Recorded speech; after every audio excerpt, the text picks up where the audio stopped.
About 11 years ago, I posted a status on Facebook that I really liked.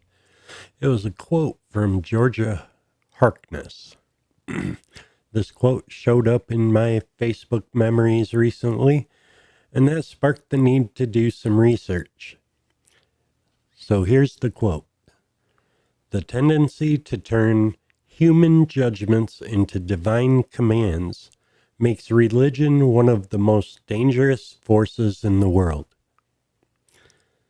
Now, at the time, I had no idea who she was. So I started looking into her the other day. And here are some things I found that I found pretty interesting. There's so much more than what I'm going to talk about here today. So Georgia Harkness was born in 1891 and died in 1974. She was an American Methodist theologian and philosopher. She's been described as one of the first significant American female theologians and was important in the movement to legalize the ordination of women in American Methodism. Harkness had an affinity for ministry through poetry and the arts. Her theological interests centered on the influence of the ecumenical something, or however you say it, church. She made a clear distaste for the doctrine of original sin, saying that the sooner it disappears, the better for theology and human sympathy. She went on to write 37 books. She was ordained as a local deacon in 1926. 12 years later, she became a local elder. In this way, she was permitted most ministerial privileges at the local level, but she was not allowed to participate in the annual conference. In 1924, she wrote an article entitled "The Ministry as a Vocation for Women." In the article, Harkness listed various arguments against women's ordination and then attempted to discredit each of them. Ultimately, she argues that the church needs the skills and talents of educated women. She wrote, "If there are men enough in the ministry to do the work and do it well, we are willing to let them. But where are they? We wonder if the advancement of the kingdom is not more important than the maintenance of an ancient prejudice." Harkness remained a strong advocate of women's ordination, and she found herself pressing the issue at worldwide venues. The World Council of Churches was finally able to meet in 1948 after the war smoke cleared and the rubble was swept away. At that meeting, Harkness squared off against Karl Barth on the question of women's roles within the church. Her account of the story is worth quoting at length.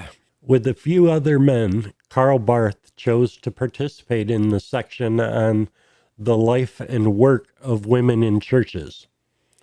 At the beginning of the discussion, Sarah Chaco, the chairman, asked me without warning to state its theological basis. I said briefly that in the Old Testament, it is stated that both male and female are created in the image of God. In the New Testament, Jesus assumed always that men and women were equal before God. And in our Christian faith is the chief foundation of sex equality. Barth claimed the floor and said that this was completely wrong, that the Old Testament conception of woman is that she was made from Adam's rib, and the New Testament, that of Ephesians 5, that as Christ is the head of the church, so man is the head of woman. Then followed a lively interchange in which I did little but to quote Galatians 3:28, but the room buzzed. Barth convinced nobody, and if I have been told he was trying to have some fun with the women, his joke backfired. A year later, when a friend of mine asked him if he recalled meeting a woman theologian from America, his cryptic reply was, "Remember me not of that woman." In 1944, she published a book entitled The Dark Night of the Soul. In her youth, Harkness wanted to equip Christians to build the kingdom of God. Yet the experiences of her life left her disappointed, wondering why God would be so absent. Her answer came from looking at faith with a wider lens. Faith, Harkness argued, is the belief that a loving God cares for us even in the face of all terrible odds. Faith believes that ultimately all will turn out as God intends.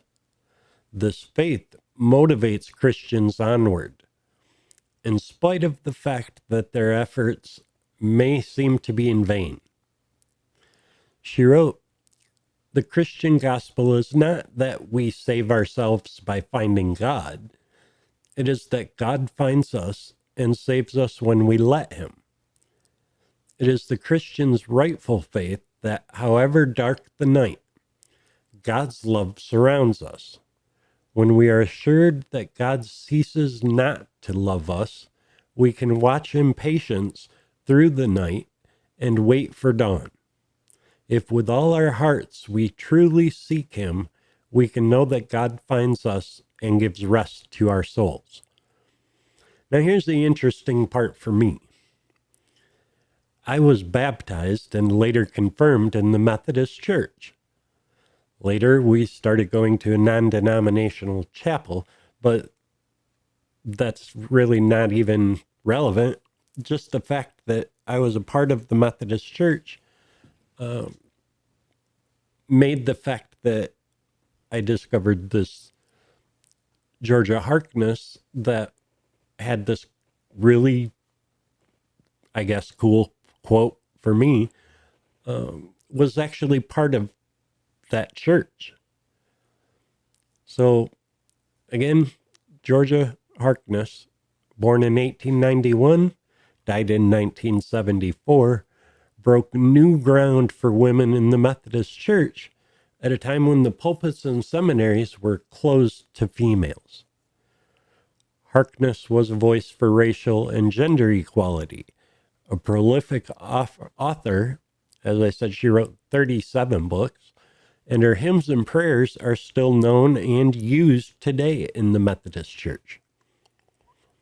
Told she could not attend the all-male Boston University School of Theology, she instead earned a PhD and then became the first woman to teach theology in an American seminary. In her time, Harkness notoriously confronted Karl Barth himself on theology of female subordination, but she also inspired famous faith leaders like the Reverend Martin Luther King Jr.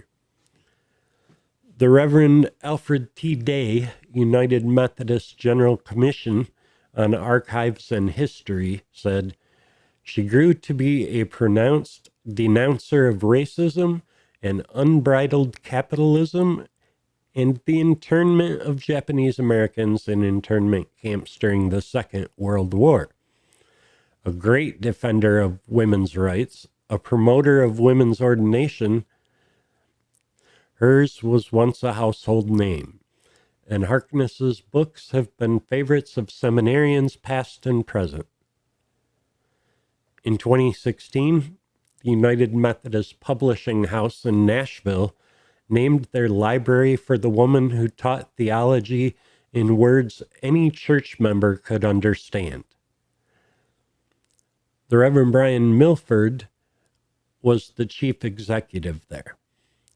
And he said, "It matters more today than ever.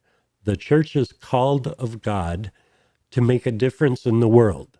And Georgia Harkness helped us understand how we serve that vocation, how we respond to God's call on our life to make a difference in the world. This is really just a very brief history of a remarkable woman that did things in a time when women were not seen as equals. She tore down walls and she shattered glass ceilings.